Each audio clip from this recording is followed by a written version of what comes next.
She sat alone at the back table, no bouquet, no smile, just quiet tears. The bride had passed her like a stranger. No thank you, no mom. But 5 minutes later, when the music stopped and the DJ picked up the mic, everyone would remember the woman they chose to forget. She sat alone at the back table, no bouquet, no smile, just quiet tears. The bride had passed her like a stranger. No thank you, no mom.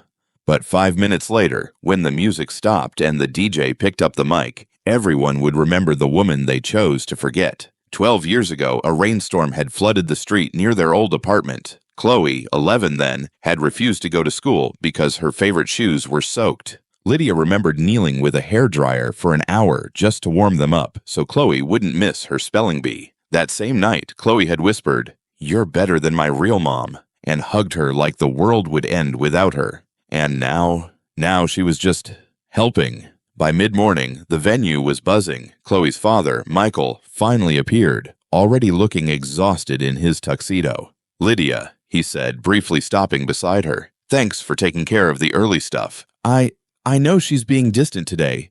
She's just nervous. It's a big day." Lydia smiled kindly.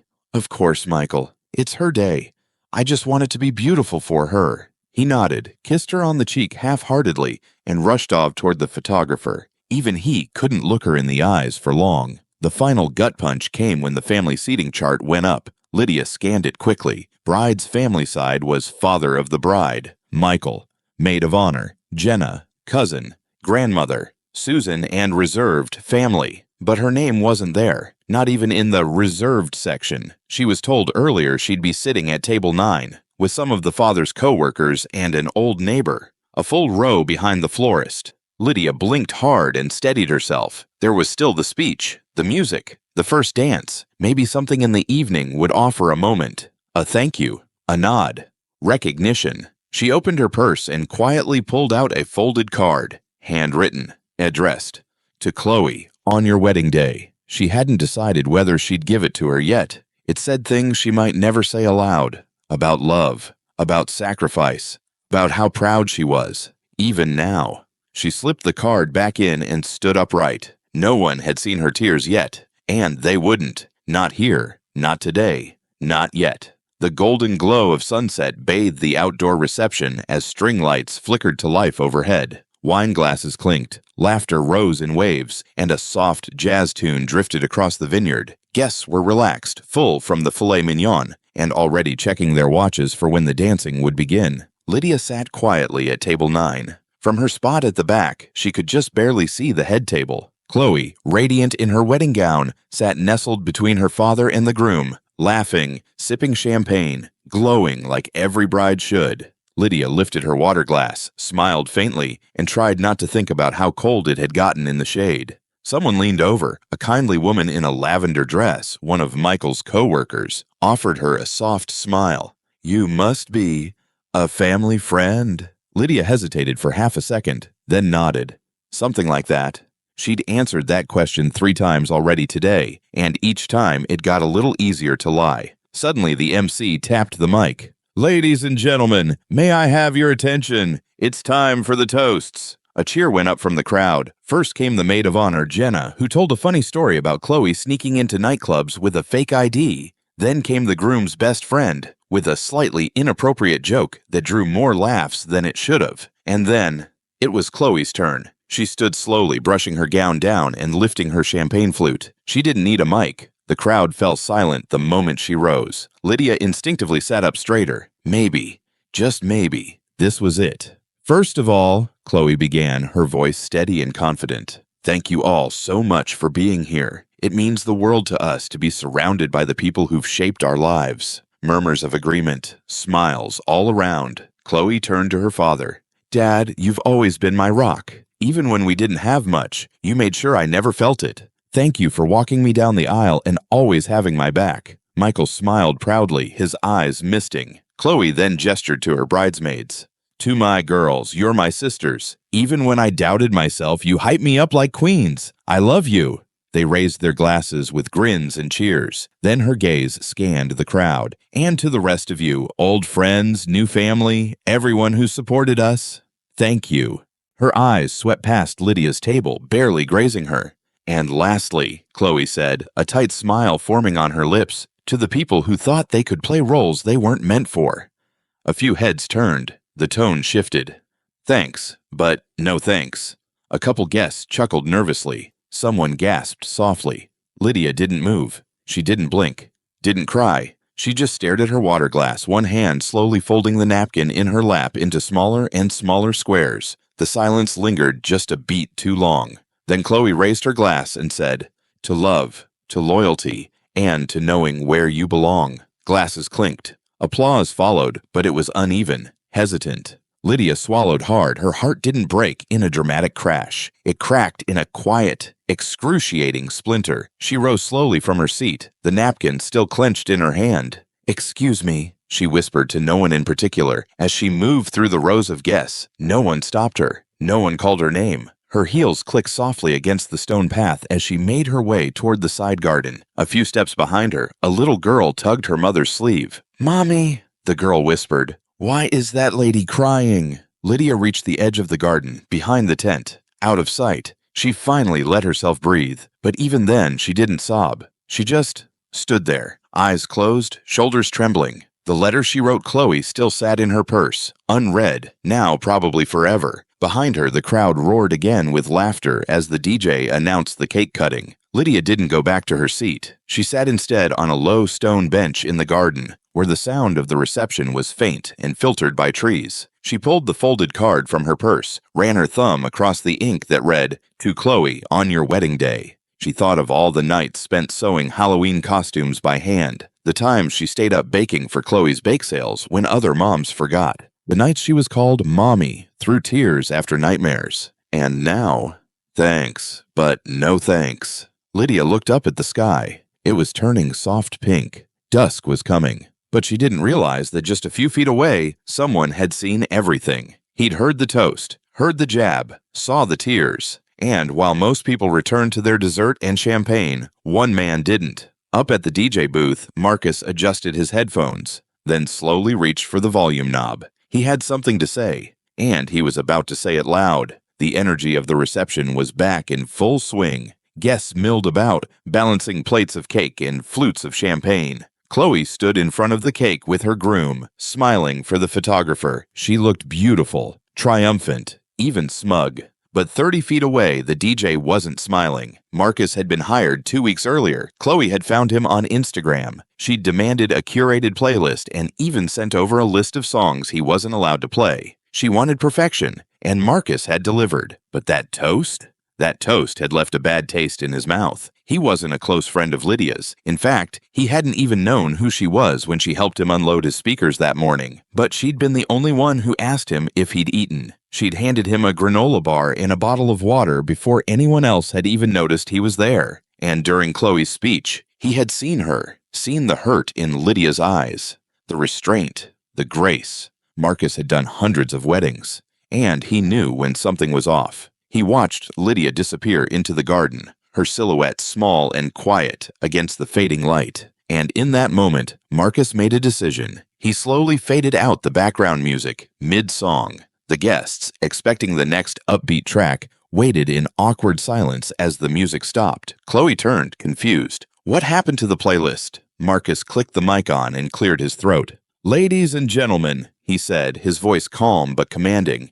"Before we continue, I need to say something." All eyes turned toward the booth. A few chuckles bubbled up, some guests thinking it was a joke, maybe a funny interlude before the first dance. But it wasn't. Marcus adjusted the mic and continued. "I wasn't planning to speak tonight, but there's someone here who's been overlooked. And after that toast, I can't keep quiet." A hush fell across the vineyard. I've worked hundreds of weddings, seen every kind of family dynamic, but today I saw something that didn't sit right. A woman who gave everything was treated like she gave nothing. Now guests shifted in their seats. The air turned still. "I'm talking about Lydia," Marcus said, his voice steady. "The woman who showed up at dawn, who made sure every flower was in place, who quietly kept this day from falling apart." Chloe's face went pale. "Now, I don't know the whole story. But I know this. Kindness deserves recognition. Loyalty deserves a seat at the table. And motherhood isn't just biology." A wave of murmurs spread across the guests. From the garden, Lydia heard the speakers and froze. She peeked out from behind a hedge, eyes wide, heart pounding. Was he talking about her? And if no one else will say it, Marcus continued, I will. Thank you, Lydia. You mattered. You still matter. And whatever role they tried to reduce you to today, you rose above it. People began to turn, looking toward table 9. But she wasn't there. One of the bridesmaids stood, whispering frantically to Chloe. Chloe, red-faced and stiff, hissed, What is he doing? Turn it off. But Marcus didn't flinch. He locked eyes with her as he spoke the next words. You don't get to erase someone just because they loved you quietly. Gasps rippled across the lawn. Some guests clapped. Others turned to Chloe with furrowed brows. Michael, standing at the bar, looked like someone had thrown cold water in his face. And Lydia, she stood frozen just behind the garden archway. Her hand trembled near her chest. For the first time all day, someone had seen her. Marcus wasn't done. I think this next song belongs to the real MVP of the day, he said, reaching into his side playlist. It's not on the bride's list, but it should have been. He hit play. The speakers filled with a gentle guitar intro. A voice followed. Wind beneath my wings. Soft, powerful, unmistakably intentional. The crowd went silent. And then, from the far side of the reception, someone stood up and began clapping. Then another, and another, until a full third of the guests had risen to their feet. Not for Chloe, for Lydia. She stepped forward slowly, unsure if her knees would carry her. And then, Michael turned. He saw her, saw the tears, the stunned expression, and guilt washed over him like a wave. He started toward her. I didn't know.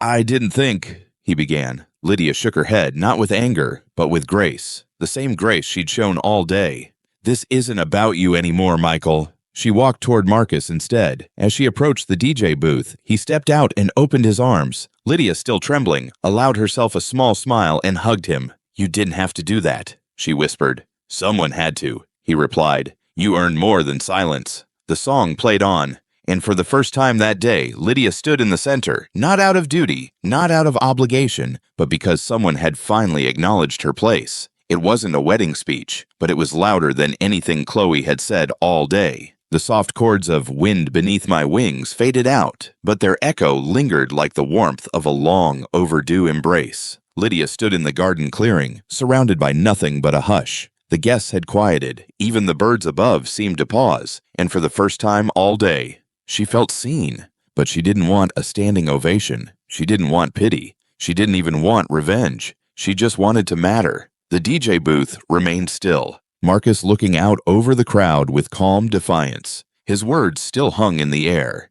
You don't get to erase someone just because they loved you quietly. Chloe, still near the cake table, looked like she wanted to disappear. Her cheeks were flushed, jaw clenched. The groom whispered something in her ear, but she yanked her arm away. She didn't like not being in control. She didn't like not being the center, but the center had shifted. Guests murmured among themselves now, not about the dress or the flowers, but about her, about Lydia. I didn't know she raised Chloe. Wait, that's not her mom? Could have fooled me.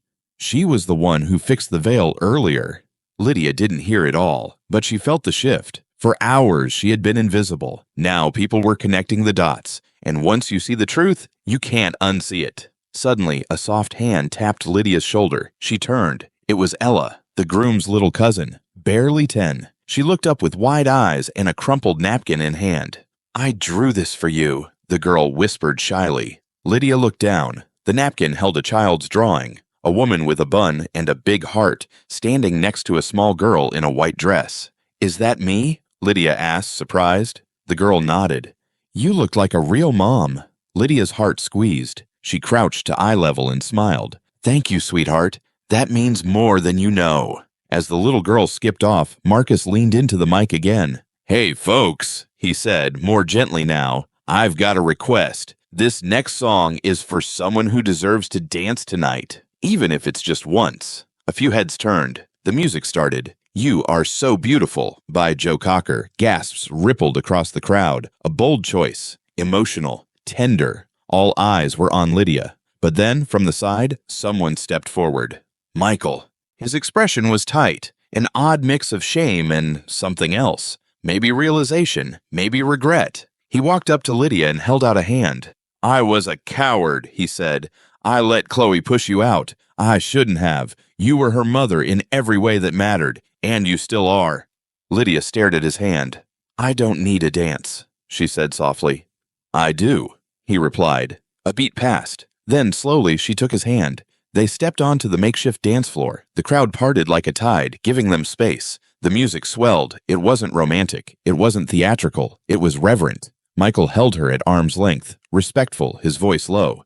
"I should have stopped her. I should have told her everything you did." "I didn't do it for credit," Lydia said. "I did it because I loved her." "She needs to hear that," he said. "She already did," Lydia answered, eyes steady. "She just chose not to listen." They danced quietly for a few more seconds. Around them, the atmosphere softened. Guests watched, some with hands over their hearts, some with tears. Then another figure approached, the groom. He stepped toward the dance floor, hesitant. His tie was loosened, his expression conflicted.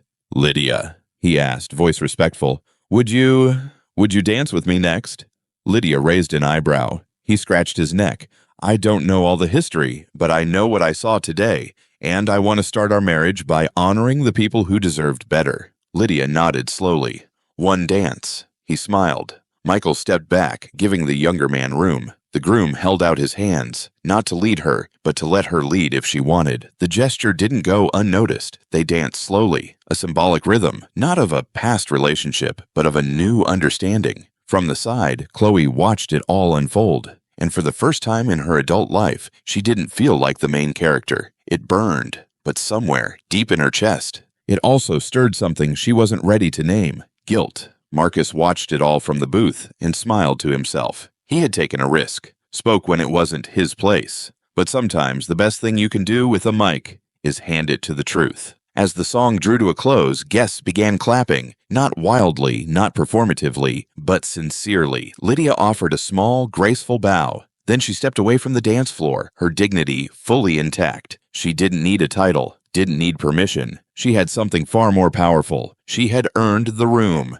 and she had finally been heard. As the sun dipped beneath the vineyard hills and the last song faded into memory, the reception quietly transitioned into something far more meaningful than a celebration. It became a reckoning, not of drama, but of dignity. Lydia didn't walk away with a bouquet. She didn't leave with applause or a title. She left with something deeper. For years, she had filled the role no one saw. Packing lunches, nursing fevers, staying up through exam nights and heartbreaks. She had given a child a mother's love without demanding a mother's name. And while the wedding tried to erase her, the truth wouldn't stay silent. Sometimes justice doesn't come in grand courtroom speeches or viral takedowns. Sometimes it comes from a quiet song, played by someone brave enough to say, "I saw you, and you mattered."